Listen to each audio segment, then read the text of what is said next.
So to start it off even better, let's do something even extra cool. I'd like to introduce you to one of our best friends, the newest member of the family, and he did something pretty cool called Create Thrash Metal. So give it up for Gary Holt.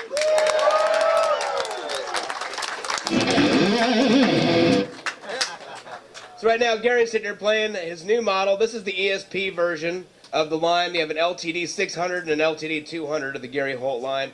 So that way everybody from every price point can be, can be adhered to, no matter how you want to do it. So real quick, Gary's going to play a little bit, and then we're going to talk about what went into the guitar, because it is different.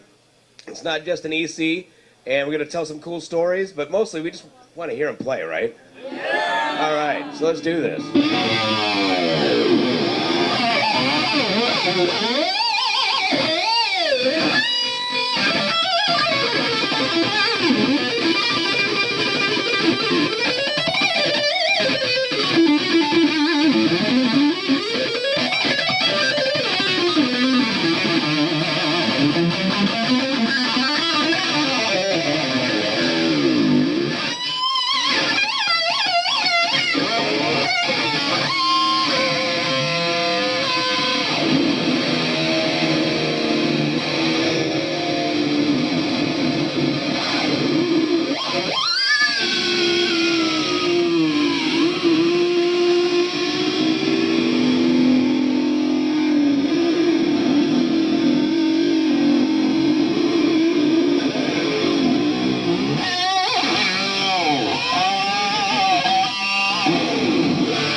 No, how badass is that? Not very. Beer swilling, having a good time. That's what it's about. This is metal. This ain't, because like I always said, when everybody starts playing guitar when they're 15 years old, nobody ever says they want to someday be the backup guitar player for Taylor Swift. Everybody wants to be a metal guy. Hey, it's easier on your neck. Yeah, that it is. So, Gary, tell us a little story about what went into this. Well, I wanted to go back to, a classic rock guitar shape. I've been playing V's for so long, and that's the first thing people ask me is like, why not a V? Why not a V? It's like, at home, these are what I collect. I love Les Pauls, and I wanted to go with that. I wanted it heavy like a Les Paul. I got the first one of these sent to my house, and I was like, I think it's too heavy, but I think I'm going to leave it like that. I'm an old guy, my back's shot, so. But, heavy guitar equals heavy tone. That's right.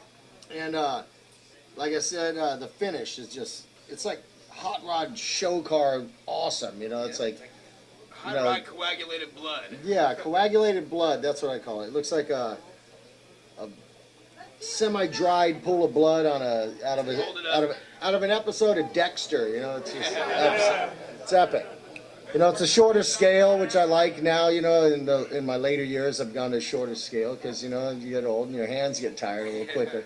So it's kind of just a little way to cheat and make life a little simpler on myself. And ebony fretboard, and these guys came up with the split block inlays, which I love, and it's a classic look. I didn't want upside down crosses in the fretboard. I want them for myself, but I did not want to put them on the model because I didn't want to scare away any guy who's like in a rock band who looks at it and said, that's the most awesome guitar, except for I praise Jesus, and it has pentagrams all over it,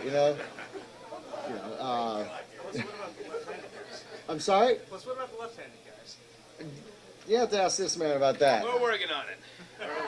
Yeah. But you know what? How arrogant is it that guitar players are the most arrogant people in the world? Because they're the only people that require a left-handed instrument. There ain't no left-handed pianos. There ain't no left-handed trumpets. There ain't no left-handed nothing. Just guitars and basses. Well, you do set a drum kit up in reverse, but yeah, there is only one for sale, though. Yeah, exactly. Yeah. Imagine the money you could make if you actually suckered people into buying left-handed drum kits. It costs more than a right-handed kit. I think we're onto something. Yeah. I don't know. I think the most arrogant people in the world are usually tattoo artists, but with guitar players, a close second. Well, hey, as you guys know, Exodus has a new album out, which has been devastating in the industry. Everybody's been going crazy over it. In my opinion, it's possibly the best Exodus record ever. So, and the funny thing about it, when we all heard it, it's all about the guitar tones are ridiculous. So, Gary, what did you go to get into the guitar tones of that record? Because it's awesome. Well, usually I run a combination of amps and stuff, but on this album, with the exception of drums, we recorded everything in a converted laundry room, which, is the awesome, thing about like Pro Tools. You don't need like the full-on, state-of-the-art studio. Right. We like literally did it in a laundry room. But I used my Kemper preamp, which has profiles of my Engels and my Marshalls and stuff all in it, and it sounds identical. And so I was able to use something the size of a toaster and track the record. And it worked out great. Every day. Yeah, never pulled a mic out. Exactly. So it's awesome. So now, as you guys may know, there's a new Slayer record coming out here pretty soon. And I was fortunate enough to be in the studio with these guys and watch some of Gary doing his solos on it. And as I say it sounds like a broken record. When people look at the LTD EC1000s, that's what he used on the record. Absolutely. LTD EC1000 Floyd Rose. So if you doubt it, you're stupid. So, That's with the exception of you sent me the first LTD, Yep. the black and red, Yeah. and I had a Richard Z model. Yep. But on the tour we just did with Exodus and Slayer, I used the EC.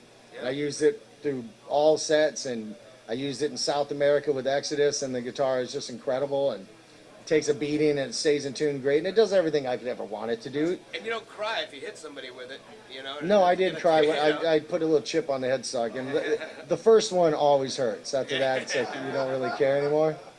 But it's like I wish I had a guitar like that when I was a kid, because like I said, we used to have to Frankenstein guitars to get together, and a That old quality Strat guitar you used to cost have. thousands. Remember that old Strat you used to have on the, I think it was like the Bonded record. Yeah, a Was it Hondo. Like, oh, was it a Hondo? That's it. It was all pieced together, all different kinds of. Hondo Strat with a DiMarzio pickup, and I had a friend whose dad had a lathe, so he made me a big, thicker diameter Uli Roth whammy bar for it, Yeah. instead of the little stock Fender size ones. That's awesome. And I used that guitar until I smashed it up live on New Year's Eve when we played with Metallica. Wow. And, I wish I still had it, though. It's one of those regrets, Yeah, it's all right. There's a lot of regrets in metal. Yeah, A fleeting moment of destruction on stage, and a memento lost forever. Now, does anybody have any questions in regards to anything for Gary? Anyone? Speak up. What kind of strings do you use? I use Dunlop. What? What does Striking the Beast sound like on that? Let's see. You know what it sounds like? I ain't warmed up enough to play it. Plus this action on this guitar, it's set up really low, which is the hallmark of a great guitar when it's really low and the frets are perfect. But me, I like to crank my action up quite a bit higher, to play the rhythm stuff. But strings, I use Dunlop. With Exodus, I use a 10 to 50 heavy core set. It's kind of similar to a 10 to 52, but it's a smaller diameter string. I find it a little bit faster. And, I actually switched over to those. 'Cause I was using Yeah, 10 they're and awesome, 52s yeah. forever until we set up your guitar, and I'm like, dick, now I have to say draw my strings up. No, I mean it feels the same, but it's less Yeah. like having a bass string on the neck, Yeah. And Slayer, there's 3 different tunings, so it goes from 9 to 46, 10 to 52, and then like Payback, which is in drop B, I have like a 60 on the E string or something like that. Yeah, it's like a big bass string on the go go go go. Any other questions? Why don't you play a little bit then? All right.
like, what kind of delays and shit do you use for your rigs? Like? I don't really use much delay. Depends on which rig. In the Slayer rig, you know, there's a little delay for some of the noisier stuff, like the end of Rain and Blood, and things like that. But it's usually pretty much dry with just like a distortion box in the front of it. And then I like noisemakers, though. You know, I love octave pedals and things like that. You know. Yeah. So do you use a lot of that with the Exodus record? Oh yeah, a lot of different stuff. You know, I'll run 5 pedals into each other if I think it sounds good. So when are you going on the road again? Australia, I leave February 18th, and that's 10 days, and then Japan in March, and then I think April, we got something coming up. Jacksonville, Florida, I just bought my ticket. What's that? Jacksonville, Florida, April 24th. Oh, yeah, we have the big monster festivals and stuff like that. I'll be there. The Carolina Rebellion, it's with both. So you got double duty that night. Yeah, I got to do it again. Oh. Did you That's give just a enough of few that? shows, though. Yeah, I do. I've had way too much of that. But it's all right, though, you know. Kill 2 birds with 1 stone. I mean, how badass that? I mean, when he was on tour with Exodus and Slayer trying to do double duty, I remember asking you at the beginning, did they ask you to do it back to back? And you're like, fuck that. No, I couldn't do that. You know, I need a little break in between, but And you know, pulled it off, man. So have fun, young kids. Learn from the best, all right? thank you. And anybody have any questions? All right. When Kurt played a solo on the new album, did you guys play it together in the studio, or was he doing it separately and send it to you? How did you guys do that? Now he came over to our laundry room, you know, which was actually on a goat ranch. You know, we tend to record in a little bit different fashion than other people, but it works for us because we record on our own time schedule and we do what we want, and we're surrounded by goats with like 4 horns. No shit, like, the most satanic goats you ever seen.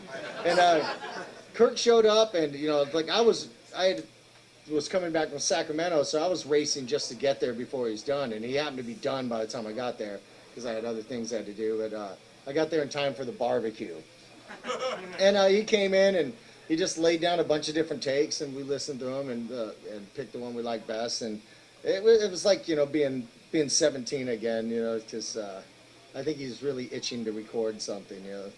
So Metallica, get it together, make that new album, right? Well, they need to listen to some more thrash. Yeah. Any other questions? You said your pickups were 81 and 89? Yeah. G. Which one do you use most? Oh, obviously the 81, the bridge, you know, it's like, that's, you know, rhythm-wise, that's 90% of every song, 95%, then there's a little bit of in there, and then it's back to rhythm, you know. They use the 89R, right? Yes, So yes. if anybody doesn't know what that means, is that it's a split coil pickup, but the split coil is closer to the neck rather than closer to the bridge. I use the same thing in the X series, and that gives it a lot more spank to the tone, so to speak. So when you're doing that kind of, either whether it be clean tone or whether it be lead, it has a little bit more of a rolly spank to it. Not like the kind you have when you're not in here in your bathroom, but I mean, like just straight up tone. Isn't it reversed? Yes. Reverse coil? Yep. Yeah, because the standard one, the single coil is closer to the middle, Right. and I want it to sound just like a single coil on a Strat, you know. Yeah. What gauge string do you use for Slayer? For Slayer, for the basic E flat tuning, 9 to 46. 46. Yeah. Remember that. In the back. Are you part of the songwriting process for Slayer's new album? No, Kerry wrote the whole record, and it's phenomenal, and it's been an honor to watch that guy work as hard as he does. You know, people don't understand how much he lives, breathes, and bleeds for Slayer, and he, through all the adversity, has like really made a monster record, and people are gonna hear it and they're gonna shit their pants. That thing sounds fucking brutal. I mean, all I had to do was go in and just play fast and grab a whammy bar a bunch of times, and that was it. So. Yeah, but for a fact, when Gary was recording, Tom Araya sits next to me and he looks over and he's all, holy shit, that guy is good. Gary's got to go in and retake his shit now. Like, oh. Yeah, Tom's like, oh, the first one you did was good. And I'm like, no, never. But I'm also one of those guys who will throw away the good take and continue on, and later on I'll wish I would have kept that one. Yeah. How about the last Exodus album? How much did you write of that one? I wrote most of it, you know, like I typically do in Exodus. Like, what is there, 11 songs on the album? Yeah. Yeah, and I wrote 9 of them, yeah. What I a tend to great write team, really man. fast stuff. Other ESP artist, Lee Altus, who's an Exodus, I mean, he's really putting forth a great style with the new stuff as well. Oh, totally. He's really brought it to another level again. It's exciting to see what's going on with these guys. And it's exciting to be a part of it, so thank you for Yeah, being around. Lee writes some of the best stuff, but he writes slowly. He says my riffs are like moonshine and his are like fine wine. I said, yeah, but my shit distills overnight. You know, it's like your stuff's got to sit in an oak barrel for who knows how long. You know, it's like, and mine's way more potent. But his has a wonderful aftertaste, so you could smell the tannins in his riffs and stuff. I mean, you can forget a lot of regrets with the moonshine. Oh yeah, yeah, exactly. Any other questions? Yes. How was it playing at the Fox Theater in Oakland? Awesome. You know, starting the tour out at home was amazing. You know, we had a rehearsal night there, then 2 shows. So I was home for 3 nights, and we played LA, and the tour went downhill for me from there. So, as far as physical pain and suffering, you know, but it started out great, ended great. Because the 3rd show was in Phoenix. Yeah. And that's when we flew. We had a contest. Whoever, if you didn't see it online, ESP had a contest where 2 winners would get flown in from anywhere in the world. They get a chance to see Slayer and Exodus and hang out with them.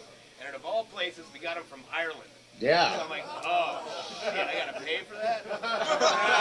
Man. Well, The my- last thing you want to do is give a guy $500 who's from Ireland. You know he's gonna drink that shit up in about 40 minutes. No, totally. I mean, if I won a contest like that, you know, I'd win a trip to LA from San Francisco. You know, I wouldn't get such a like around the world awesome bonus. But that was a crazy tour. Who all went and saw that tour? Fuck yeah. First 3 shows. That's amazing.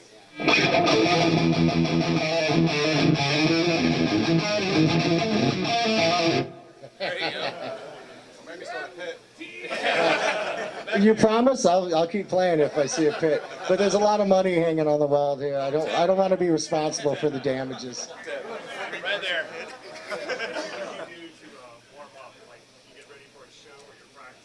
I just play for like a good hour and a half. You know, like right now I'm far from warmed up. You know, when I was younger, and this is something me and Scott Ian were talking about just the other night at the Metal Allegiance thing. When we were young, we'd warm up for like 5 minutes behind the amps before the lights went out. And now we got to play for like a good hour and a half, or we're cramping and the palms of our hands, it's like nails being driven through it. And so as you get older, you do have to spend a lot more time, you know, preparing for the show and pay more attention to the little details like that. Or otherwise you go out there and like half the show's gone before you like get through the pain and the cramps and stuff like that. So I usually just, I'll play like riffs that really like burn, you know, it's like lifting weights kind of, and make sure the hands are working and you've gotten through some pain before the show starts. Did anybody go to Metal Allegiance? Yeah. Dude, how cool was that? The funny part about this, and this is a true story, you know, me and him were texting each other, like, he's like, I'm going to go on about 5 minutes. While he's playing, all the other guys from other companies are texting me going, isn't that the baddest fucking guitar you've ever seen? Holy shit, I want one of them. Yep, exactly. Yeah, I showed it to Frank Bello and he said, I need a bass painted like that. Yeah.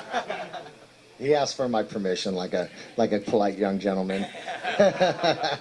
I said, of course. Any other questions? All right. Use the Kirk Hammett crybaby on stage. I use when it comes to wah pedals, I'm super OCD. It's like I always convince myself something's wrong with them and I'll switch around. But yeah, I've used the Kirk one with Slayer for a lot.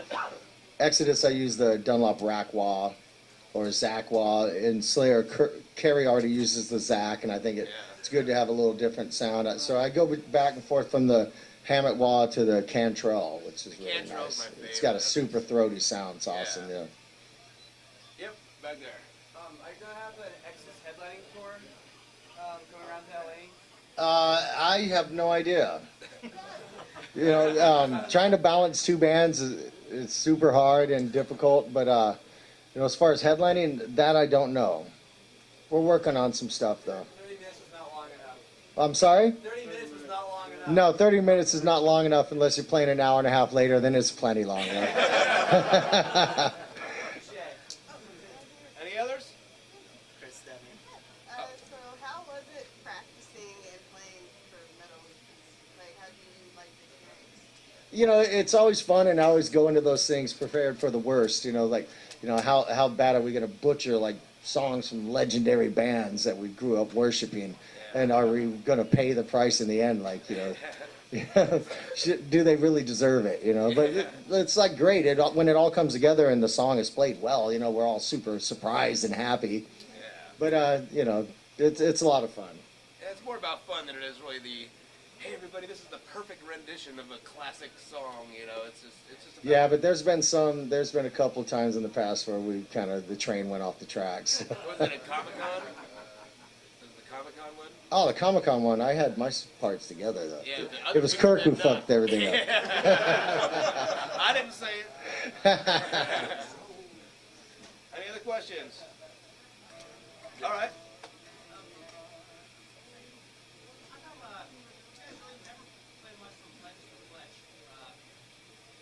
Why don't we play much from it? You know, that's a good question because I love that album, and you know, we were for a while playing the title track, and we played Brain Dead a lot, but you know, hopefully we'll incorporate more of that into the set. Just as you know, you got this many albums out, it's hard to fit everything into the set, especially, you know, when you're playing 30 minutes, you know, can't fit anything in. Like I say, when I saw the Pleasures of the Flesh tour, I was so excited because Celtic Frost was opening up for you guys. Yeah. And, you know, being an evil little hoodlum that I was and still am and refused to grow up, it was like perfect, you know, Exodus and Celtic Frost. I get there, and Tom G. Warrior comes out on stage wearing spandex with pink stripes on it and had high heels on the drum kit, and I was all, no. No, I had no idea, and fortunately enough, you guys did like an extra long set that night and kind of made up for it while those guys were like not awesome that day. It's not exactly what you think of when you think of like, you know, into Megatherium. Yeah, exactly. Yeah, it was a bad week, you know. But, Yeah, it could be. You never know. but that tour was amazing because it was like the first time people got to see Zetro, and that really set the mark for Exodus for a long time. I'm convinced, you know, and that Pleasures of the Flesh era was just mighty. Who disagrees with that? That's right. If you did, go out. Any others? Yes. Yeah, I'm in a Slayer tribute band called Slaytanic. We do all like the old school Slayer and stuff. One of the questions I have is for War Ensemble, your actual version of the first solo on that Jeff did. I was wondering if you can perform that so I can just check it out. Hopefully you remember it. Your version's sick as fuck. I love it. My version of most Slayer solos consists of me making them up like 2 milliseconds before the solo starts. And I'm not lying. Which is what's one of the beautiful things about Slayer is those guys give me the freedom to do whatever I want. And some nights, you know, like you'll throw down this lead and it's like, oh, that was awesome. And I know I won't be able to ever even begin to play it again tomorrow. And then sometimes like, oh, that didn't work at all. What's the first note you hit on that? Just an F sharp, just an an F.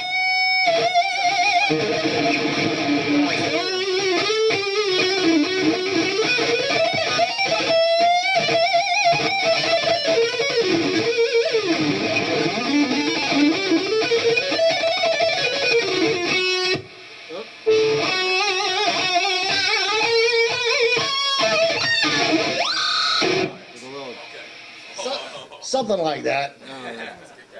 Thank you. All right. Well, if you have any other questions, if not, everybody please thank Gary Holt for metal. Thank you so much. Thank you. All right.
Thanks for putting out the sloppy playing.